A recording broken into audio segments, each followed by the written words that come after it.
Hello guys, welcome அவர் Tedros world. இன்றைக்கி இந்த வீடியோவில் நம்ம ஒரு ஈவினிங் டைம் ஸ்நாக்ஸ் தான் பார்க்க போகிறோம். என்னடா இது ஒரு இன்க்ரீடியண்ட்டும் போடாமல் டேரெக்டாக டிஷ்ஷை ஸ்டார்ட் பண்ணிட்டாங்களேன்னு பார்க்குறீங்களா?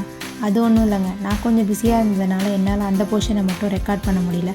அப்படி என்ன வெட்டி முறிக்கிட்ட வேலை பார்க்குறேன்னு தானே கேட்குறீங்க? நான் தூங்கிட்டேன், பார்க்கல, இப்போ தான் எந்திரிச்சு. இன்க்ரீடியண்ட்டோட லிஸ்ட் உங்களுக்கு வேணும்னா நான் கீழே டெஸ்கிரிப்ஷனில் கொடுத்துருக்கேன், செக் பண்ணி பாருங்கள். மாவை நல்லா உருட்டிக்கோங்க. எந்த அளவுக்கு நம்ம உருட்டுறோமோ அந்த அளவுக்கு டிஷ்ஷு சாஃப்டாக வரும். நீ உருட்டமா, உன் நல்ல மனசுக்கு நீ தான் ஜெயிப்ப. அப்புறம் அதை சப்பாத்தி மாதிரி நல்லா வளர்த்துங்க. அது ரொம்ப தின்னாகவும் இருக்கக்கூடாது, திக்காகவும் இருக்கக்கூடாது, மீடியம் சைஸில் தான் இருக்கணும். அது ரொம்ப திக்காக இருந்துச்சு அப்படின்னாக்கா அது வேகிறதுக்கு ரொம்ப டைம் ஆகும். நெக்ஸ்ட்டு வளர்த்துன மாவை ஒரு கத்தி எடுத்து உங்களுக்கு எந்த ஷேப் வேணுமோ அந்த சைஸில் கட் பண்ணிக்கோங்க. அது ரொம்ப திக்காக இருக்க வேண்டாம். நான் அதை ஸ்கொயர் ஷேப்பில் சின்ன சின்னதாக கட் பண்ணிக்கிட்டேன். அப்போ தான் நிறையா இருக்கும், ஈஸியாகவும் வேகும்.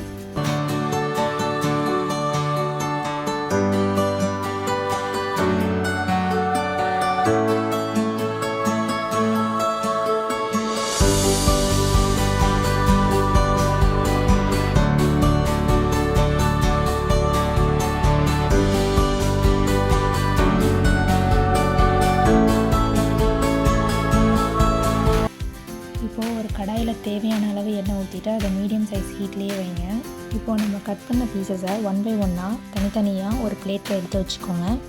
எண்ணெய் சூடானதும் கட் பண்ணி வச்சுருந்த பீசஸை ஒன் பை ஒன்னாக எடுத்து எண்ணெயில் விடலாம்.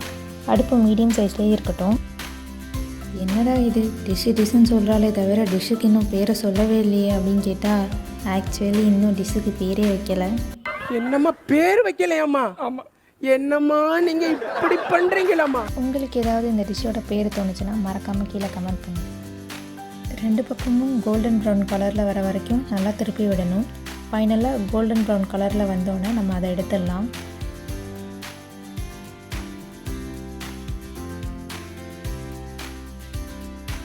சரி, இவ்வளோ சொல்கிறியே, உனக்கு சமைக்க தெரியுமான்னு கேட்டால் சாப்பிட தான் தெரியும். இதை எங்கள் அக்கா தான் ட்ரை பண்ணாங்க. ஃபைனலாக நம்ம செஞ்ச ஸ்நாக்ஸோட அவுட்புட் இப்படி தான் இருந்துச்சு. பார்க்கவே ரொம்ப சூப்பராக கிறிஸ்பியாக இருந்துச்சு, டேஸ்ட்டும் சூப்பராக இருந்துச்சு. கண்டிப்பாக இதை உங்கள் வீட்டில் ட்ரை பண்ணி பாருங்கள்.